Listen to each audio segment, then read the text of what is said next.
Mga kapuso, OFW Help Desk ng Iloilo City LGU hugot nga nagamonitor sa kahimtangan sa mga Ilonggo OFW sa Israel.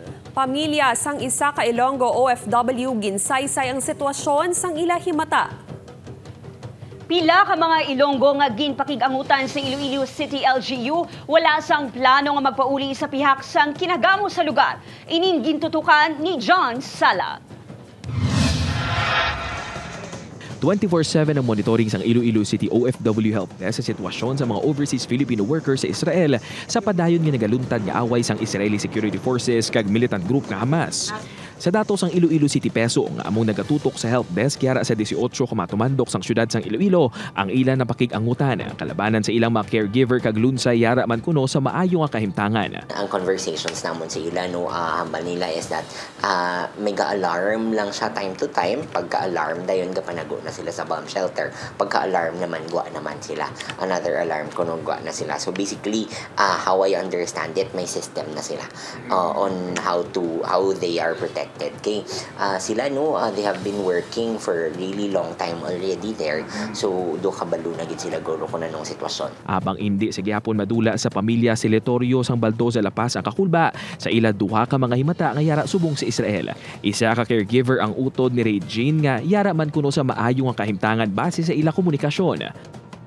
Nung sa kay Fancy Time, ginatawagan naman na hindi nasulod na sa basta ang ilang lugar kay may gate siya ba lang amula na ang pwede makasulod ang mga caregiver lang sa mga tinawag sa mga madre sa una. Apang ginakabalakan sang pamilya ang ila tiya nga nagapuyo sa Tel Aviv. Ang isa naman ka tiya naman niya isa lang naman makunta kay apektado gid sila kay ang bintana sa ilang balayon ay gugid sang rockets.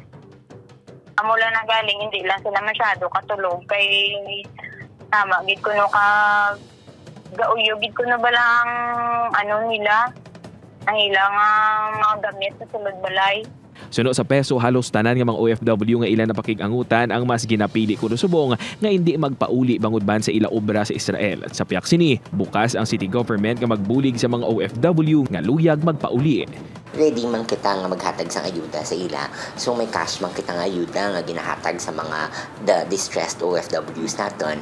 And at the same time, may option kita nga maghatag sang livelihood program sa mga OFWs naton. Sa 18 ka mga OFW nga nakontak sang Iloilo City Peso, 4 ang yara sa areas of conflict o kon red zone o kon 30 tubtob 40 minuto sa ginaluntaran sang kinaghamo.